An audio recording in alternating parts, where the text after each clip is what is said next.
Hello everyone, I am Dr. Sindhu.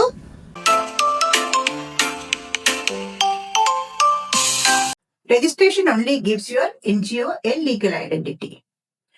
But registration alone does not bring money. The next big question every NGO founder faces is, how will my organization survive financially? Because a good social idea needs resources to continue. So now let us understand NGO funding. Many students think, I will start an NGO, then donors will come. But that is not how it works. Funding comes when an organization can demonstrate a genuine social need, a clear program, proper planning, transparency, impact. One of the earliest sources of funding for many NGOs is individual donations. For example, an NGO working with children may start a campaign where individuals sponsor education expenses. But remember, people donate when they trust the organization. So maintaining proper records and showing your work is very important. Now let us discuss one of the biggest opportunities, CSR funding. Many students heard the word CSR but don't know how NGOs actually get CSR support. CSR means corporate social responsibility. Under the Companies Act, certain companies are required to spend on social development activities if they meet specified criteria.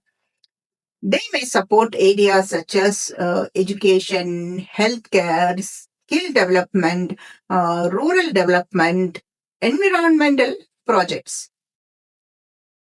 Next, how does an NGO get CSR funding? Companies usually do not simply give money because an NGO asks. The NGO needs to approach them professionally. In that process, first step is to develop a clear project proposal. Example, instead of saying we work for women empowerment, say our project will train 200 rural women in tailoring skills over 12 months and connect them with income opportunities. Then step 2, identify companies whose CSR priorities match your project.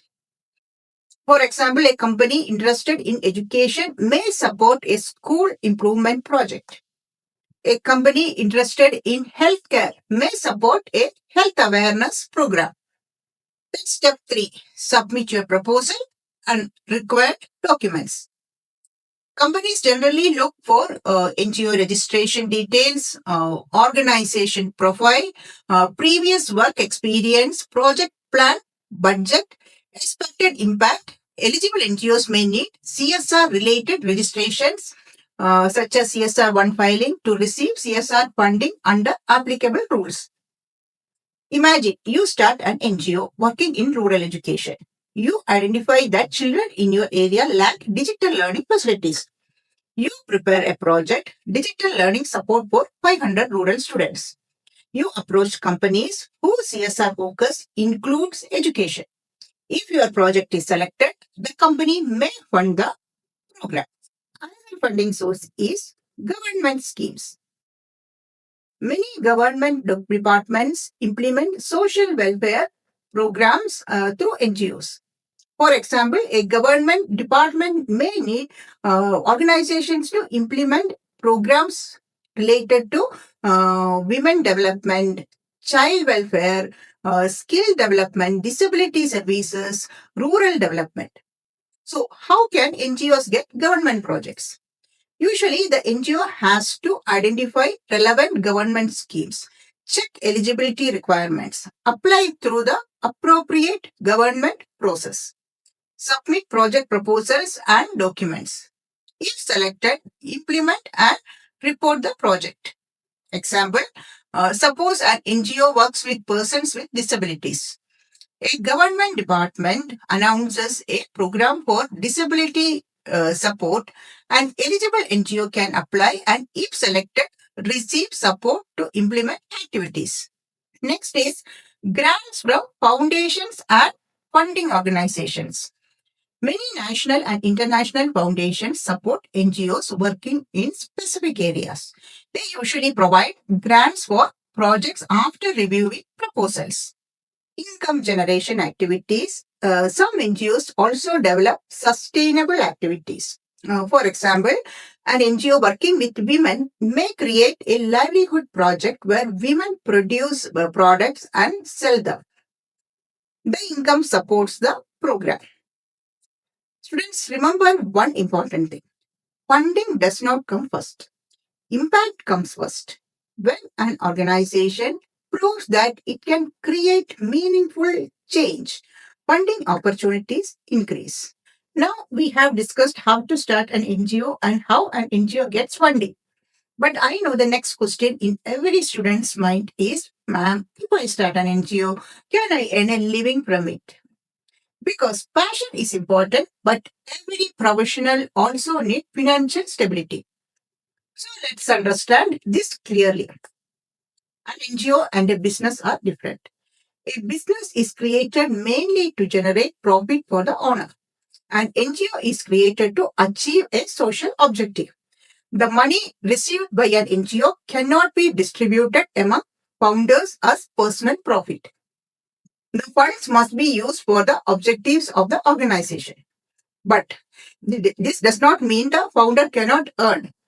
Many people misunderstand this. Then, how can an NGO founder earn? If you are the founder and you are also working professionally in your NGO, you can receive a salary or professional remuneration according to the rules, approvals, and compliance requirements of the organization. For example, suppose an MSW graduate starts an NGO for child development. After registration, the NGO receives funding for a child education project. The project budget may include field staff salary, project coordinator salary, administrative expenses, program expenses. If the founder is working as the project director or executive director, the organization may pay a salary for the professional role. Students, I want to be very realistic here. Starting an NGO does not mean immediate income. The first stage is usually building trust, understanding the community, creating impact, building a network. Many founders initially work with personal savings, volunteer support, small donations, part time work.